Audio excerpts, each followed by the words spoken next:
Tapos, dahil sa galit niya kay Raffy Tulfo, so pinunit yung larawan, mamaya ipapakita ko yan. Narito ang Balitang Pinoy TV.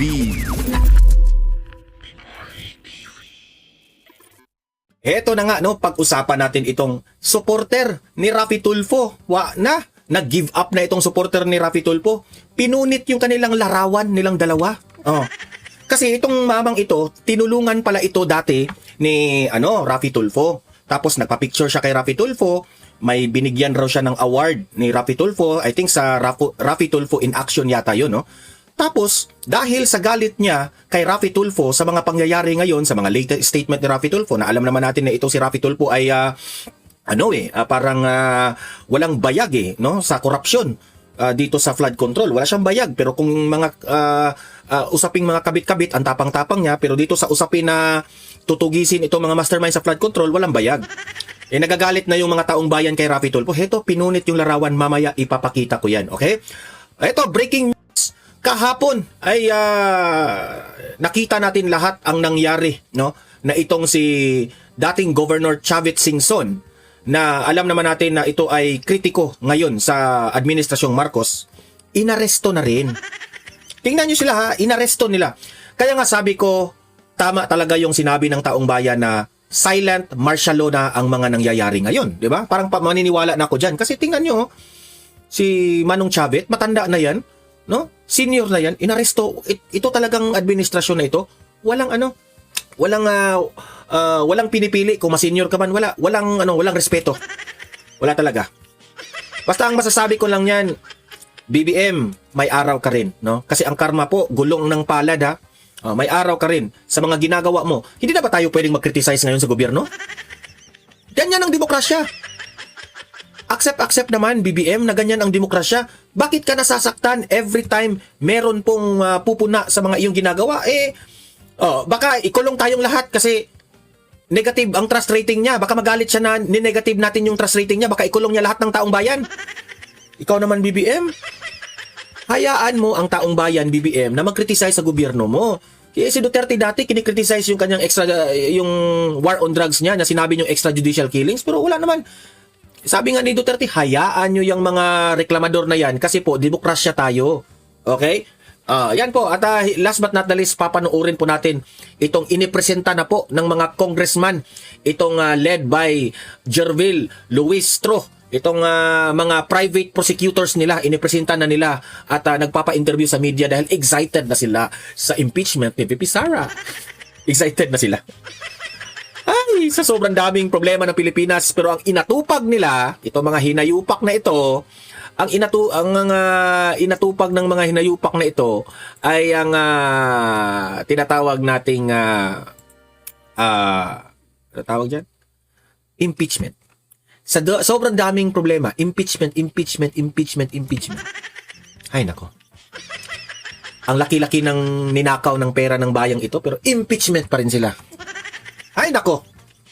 Pamumulitika doon, pamumulitika dito, lahat sila pamumulitika. So yan po ang pag-uusapan natin, pero bago ang lahat guys, paki-like muna tsaka paki-share itong ating video para kakalat ito sa taong bayan. Sa mga hindi pa nakasubscribe, subscribe na po kayo kasi libre lang po ang mag-subscribe sa YouTube. Walang bayad yan. Updated pa kayo sa ating mga trending na mga balit. Dati, si Raffy Tulfo, number 1 si Raffy Tulfo, tumakbong presidente. Di ba? Meron tayong ganyan number 1 si Raffy Tulfo. Yan ang panlaban kay Duterte, si Raffy Tulfo. Tingnan mo ngayon ha. Etong video na ipapakita ko sa inyo, ito po yung supporter dati ni Raffy Tulfo. Okay? Remember, supporter po ito ni Raffy Tulfo noon. Ngayon, ano nang nangyari sa supporters ni Raffy Tulfo? Ito na po ang nangyari. Sabi mo na ako nakakita. Ito ay binigay sa akin ni Senator Raffy Tulfo. Nang gagat katapatan ng kanyang programang 92.31 sa radyo. Plus ito, bilang patunay sa inyo, baka sabihin naman ng mga baser dyan, gawa-gawa ko lang ito, no? Ito, picture namin. Ayan na. At pirma. Ito kami, mga bats. At may pirma pa ni Tulfo yan, Nining Kaburan.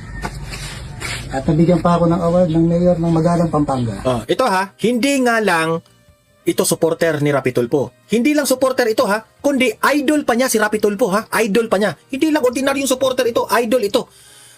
kinikip niya yung mga certifications, yung mga picture nila dati ni Raffy Tulfo kasi idol nga niya si Raffy Tulfo. Pero tingnan nyo kung anong nangyari. Yan, appreciate. Dahil sa kawalang hiyaan mo, Raffy Tulfo, no? At ikaw ay naging inutil sa Senado, sinira mong tiwala ko sa iyo at tiwala ng maraming tao na mamaya nagbumoto sa iyo. Wala kang bayad na paglaban ang karapatan ng mamamayan. Ito, bilang patunay. Ayan, bilang patunay. Pupunitin ko. Nakakahiya ka. Nakakahiya ka. Hindi ka dapat naglilingkod dahil nung una pa sinabi mo, magunaw man ang... Tingnan mo dyan, ha? Ilang taon niyang tinatago yung mga picture na yan. Ilang taon na yan yung mga medalya, mga certification, tinago niya yan kasi mahalaga sa kanya yan. Raffy Tulfo, idol ko yan. Pero dahil sa galit niya, pinunit niya. Mundo. Magunaw man ang mundo, ay hindi ka papasok sa politika. Ito, yan. Itong ano mo, oh. Itatapo ko, susunugin ko. Wala kang kwentang tao. Sayang, lahing hapon ka pa naman. Sinasabi mo.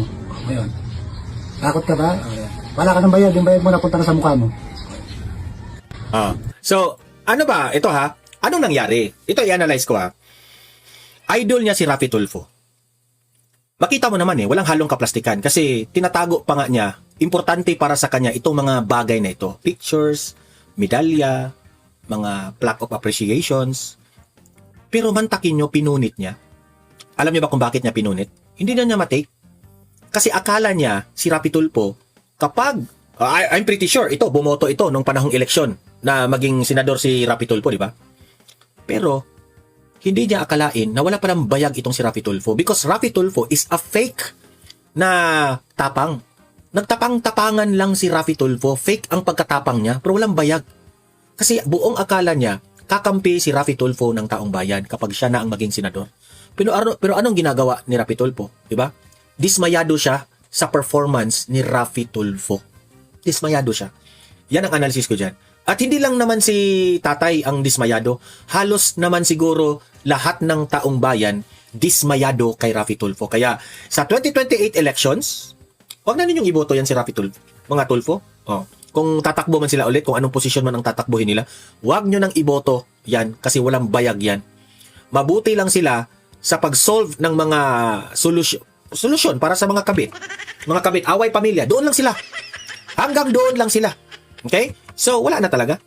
Ngayon, punta naman tayo dito na inipresenta na ng House of Representatives itong mga private prosecutors nila sa upcoming impeachment trial ni BP Sara. Excited na sila Ito. Panoorin natin Thank you, private prosecutors. We will begin with the questions from Vivian Gulia of ABS-CBN2. Yan. Good morning, ma'am. Kong Jervil. You have so far named 10 private prosecutors. Ilan pa po yung tinitingnan natin na masasama dito sa listahan ng private prosecutors? And have we entered their appearance before the Senate Impeachment Court? They keep on coming.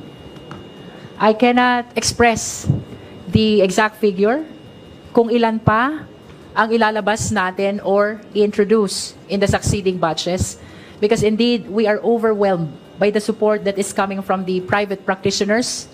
And as a matter of fact, I wish to take advantage also of this opportunity upang pasalamatan ang mga private lawyers.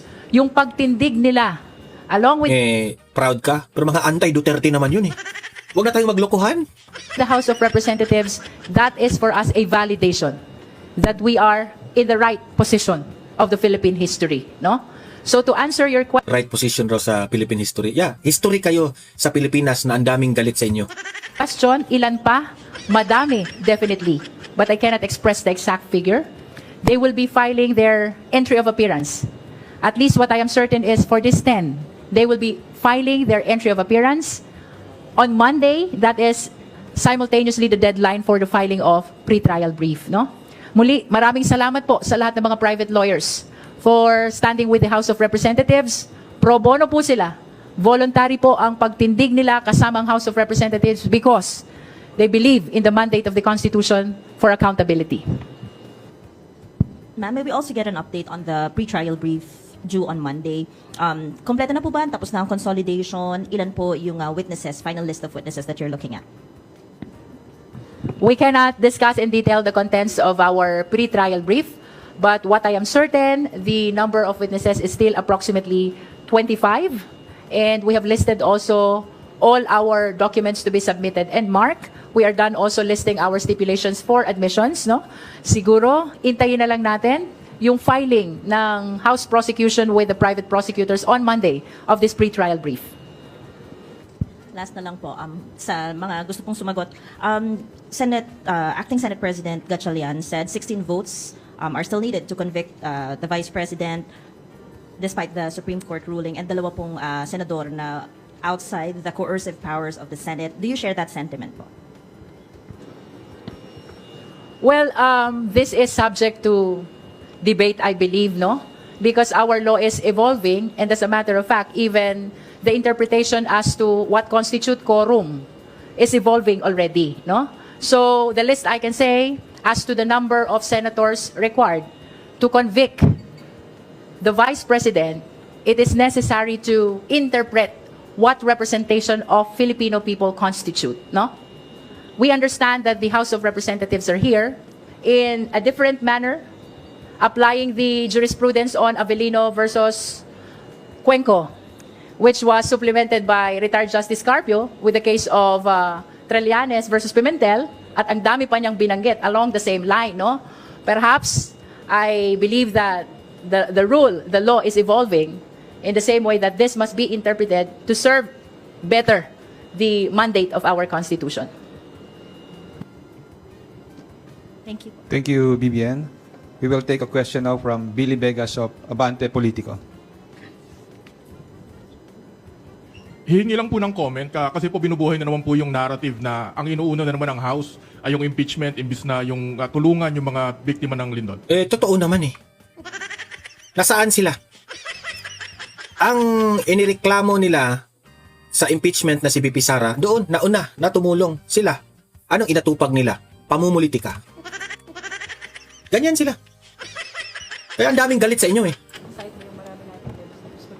Kahit na nasa gitna na kami ng paghahanda sa impeachment trial, hindi nalalayo sa aming kaisipan at kalooban ang mga Kaisipan lang at kalooban? Pumunta kayo doon, tumulong kayo. Ang gago kayo eh. nangyari at mga nasalanta ng lindol sa Mindanao. Oh, isipan lang at kalooban. Pero kung ito po ang inihalal nating mga leaders ng ating bansa, kawawa tayo. Kasi tutulong lang sila sa kaisipan at kalooban. Pero ang nandoon, si BP Sara. Tumulong. Actually, nung palang nangyari yon, nagsama-sama na yung mga miyembro ng House. We have already begun a donation and relief efforts. Pumunta ba kayo doon? At daling sabihin yan. And there have been over 100 members of the House who have already pledged support.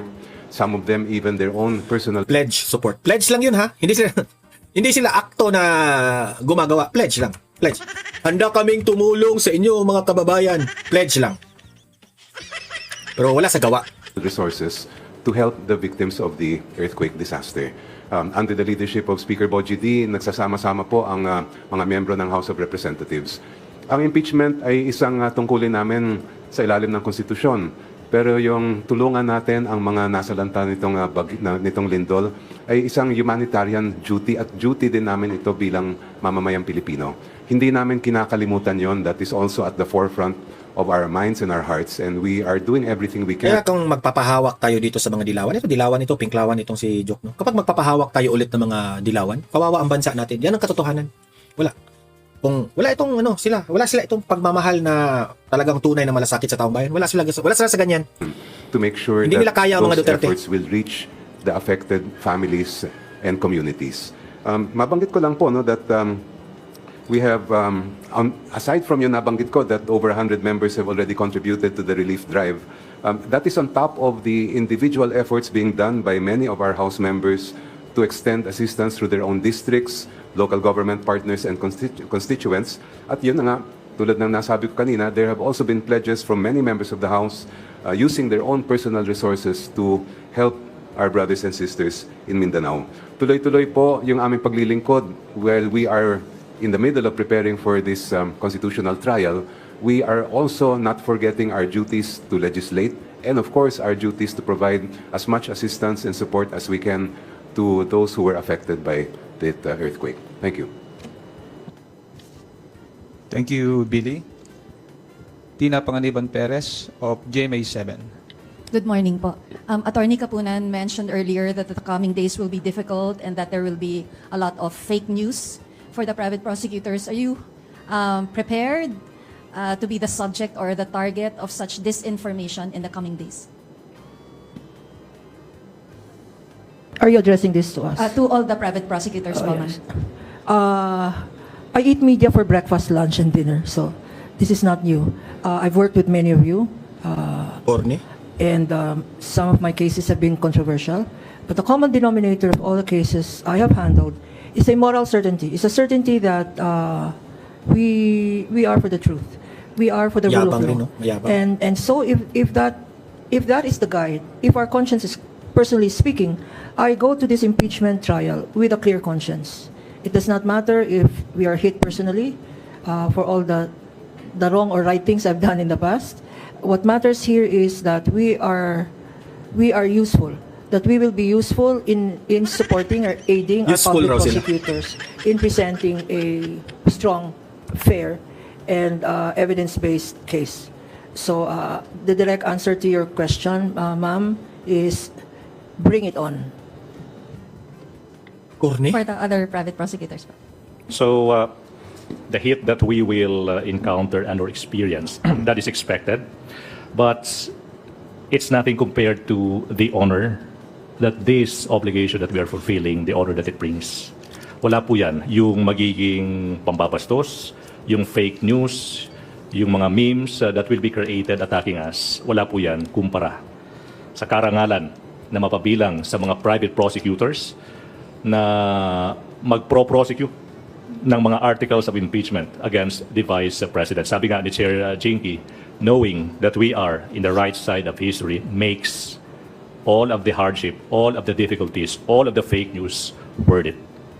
It's nothing compared to the honor of making sure that those that must be held accountable should be held accountable, no matter the case that you are the Vice President of the Republic of the Philippines. For PECABAR law, no, PECABAR is not that media savvy really, no. So to us, it's just like any other legal work that we have handled and we are handling. So this is nothing personal, no. We are given a job, we are given a objective, so we'll just fulfill our objective in this case, like any other case that we have handled and we are handling for other clients. So that's it. Was that also for Attorney Ali, sir? Okay. For the public and the private prosecutors, yung Senate website po was hacked this morning. And a few days ago, the NBI revealed a threat against the Senate building and the surrounding areas. So is this a concern in connection with the impeachment trial? You know, it's hard to speculate, no, if this is connected to the impeachment trial. But what is clear, we have a schedule already for our first pre-trial conference on June 18, and that will be this coming Thursday.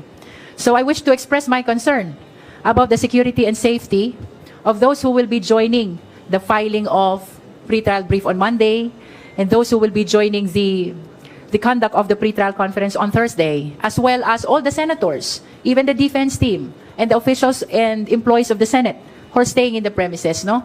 And let me take advantage of this opportunity upang manawagan sa ating law enforcement agencies. That includes, of course, the investigative bodies like the NBI, the DOJ, the PNP, no? Atin pong tingnan ito. Let us look into this and make sure na ligtas, safe and secured ang premises ng Senate. If this is connected to the impeachment trial, then we have more reason to make sure that this will be addressed, because this is a very significant process. This is a constitutional process that concerns the interest of every Filipino across the world, no? So, whether connected or not, sana ay tutukan po ito ng ating mga katuwang sa paglilingkod mula sa law enforcement agencies. Ma'am, is the House of Representatives beefing up security for the public and the private prosecutors? And what about the witnesses and the evidence? Well, the leadership actually initiated the communication already about providing the necessary security to all the prosecutors, considering the report of the NBI, the hacking of the Senate official website, no? And of course, apart from this, we express likewise our concern in securing as well our witnesses and the evidence to be presented. And there are ongoing communications already in order to address that. Communication between the House and sino po, ma'am? Of course, it's the leadership who can help us. Remember that both the private and the public prosecutors will be appearing before the impeachment court to represent the institution and the people whom we serve, no? At syempre, ang institution ang katuwang natin to make sure that we will all be safe as we continue to participate in the impeachment process, not only the prosecutors but also the evidence and the witnesses which we will be presenting during the trial. Ma'am, meron bang parang safe house for the witnesses or meron bang Ito na nga mga kabalita. Ano na ang masasabi nyo patungkol sa balitang ito? Please comment down below mga kabalita. Pag-usapan natin yan sa comment section. At kung di ka pa nakasubscribe sa ating channel, baka naman